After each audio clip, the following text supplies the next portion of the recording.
اللہ حفاظت فرمائے. ابتدا میں نے تھوڑی سی وہ بات عرض کی تھی، وہ یہ کہ جب کسی جگہ کے مسلمان نماز پڑھ سکتے ہوں، رکاوٹ کوئی نہ ہو، پھر بھی نہ پڑھیں. جب کسی جگہ کے مسلمان روزہ رکھ سکتے ہوں اور سستی کی وجہ سے روزے نہ رکھیں. جب کسی جگہ کے مسلمان زکوٰۃ دے سکتے ہوں پھر بھی نہ دیں. جب کسی جگہ کے مسلمان حرام کاموں سے بچ سکتے ہوں پھر بھی نہ بچیں.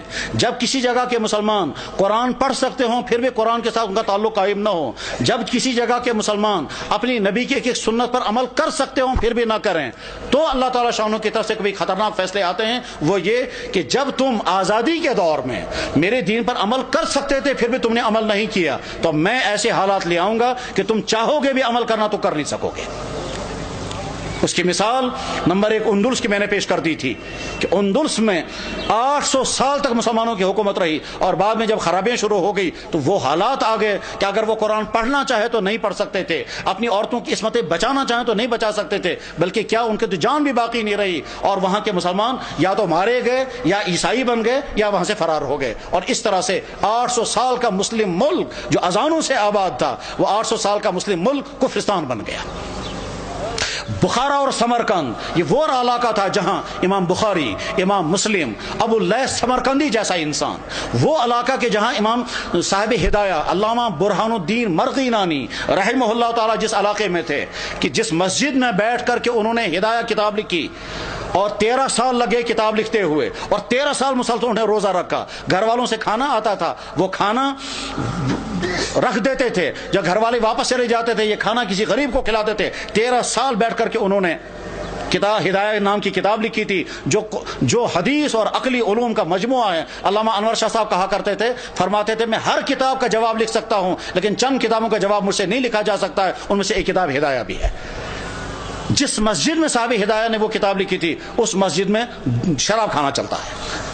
غرض یہ کہ جب بخارا اور سمرقند جیسے علاقے میں وہ حالات آ گئے کہ وہاں قرآن رکھ نہیں سکتے، کلمہ پڑھ نہیں سکتے، مسجدوں میں تالے لگ گئے، تو اللہ تعالیٰ شانوں کو طاقت ہے، اگر غضبناک ہو جائیں تو ان علاقوں میں بھی یہی حال ہو سکتا ہے جن علاقوں میں مسلمانوں کو موقع ہے وہ اپنے دین پر چلیں.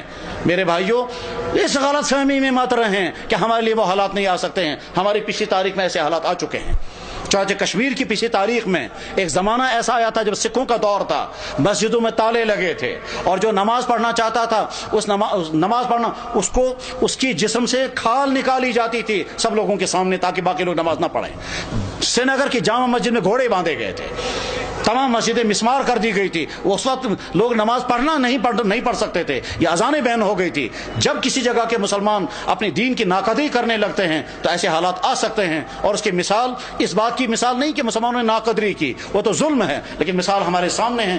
برما کے حالات، جہاں کی مسجدیں ختم، جہاں کے مدرسے ختم، جہاں کے داڑھیوں کے ایک بال کر کے نوچتے ہیں، جہاں علماء کو کھڑا کر کے اور سوئیاں مار کر کے ان کو شہید کرتے ہیں، جہاں ایک مسلمان خاتون کے ساتھ 20 30 بلکہ 100 آدمی بدکاریاں کرتے ہیں اور کھلے عام کرتے ہیں، جہاں مسلمان عورتوں کو کھڑا کر کے آگ لگا کر جلا دیتے ہیں، جہاں مسلمان عورتوں کی گودوں کے اندر ان کے بچوں کو ذبح کر دیتے ہیں، اور ساری دنیا کے مسلمان دیکھ رہے ہیں مگر کوئی کچھ نہیں کر سکتا. جب ان مظلوم مسلمانوں کے لیے کوئی آواز نہیں اٹھا رہا ہے تو آپ بے فکر یہ مت رہیں ہمارے ساتھ اگر کبھی ایسا ہوا تو ساری دنیا کے مسلمان سرگرم ہو جائیں گے. آج کا مسلمان بے حس ہو چکا ہے. آج کا مسلمان دنیا کے حکمران، ان کے بیوروکریٹ، ان کے تمام ہائی اقتدار طبقے وہ اپنی عیاشوں میں ڈوبے ہوئے ہیں. کسی سے کوئی امید نہیں ہے. اپنے دین پر جمنے کا فیصلہ کر کے اٹھیں، اپنے ایمان پر قائم رہنے کا فیصلہ کر کے اٹھیں، اپنے دین پر چلنے کا فیصلہ لے کر اٹھیں، اپنے گھروں کے اندر دیندار گھر بنانے کا فیصلہ لے کر اٹھیں، اپنے بزنسوں کو مسلمان بزنس بنانے کا فیصلہ لے کر اٹھیں،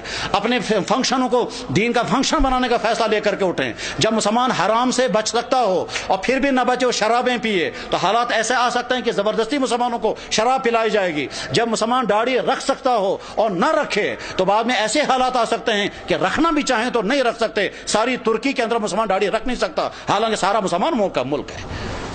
ایسے حالات آ سکتے ہیں، اس لیے اپنے دین کے ساتھ وفاداری کا فیصلہ کرو، ورنہ تو ایسا ہو سکتا ہے کہ اللہ جب تم میرے دین کے ساتھ وفاداری نہیں کرو گے تو میں تم پر ایسے حالات لا سکتا ہوں کہ تم چاہو گے بھی میرے دین پر عمل کرنا تو کر نہیں سکو گے۔ اللہ جل شانہ اس برے انجام سے ہم سب کی حفاظت فرمائے، ہمارے ان اکابرین کی حفاظت ہو، مدارس کی، مساجد کی، دین کی اور دینی اداروں کی، دین کے کام کرنے والوں کی اور دین پہ جننے والوں کی مدد فرمائے۔ وآخر دعوانا ان الحمد للہ رب العالمین برحمتک یا ارحم الراحمین، آمین۔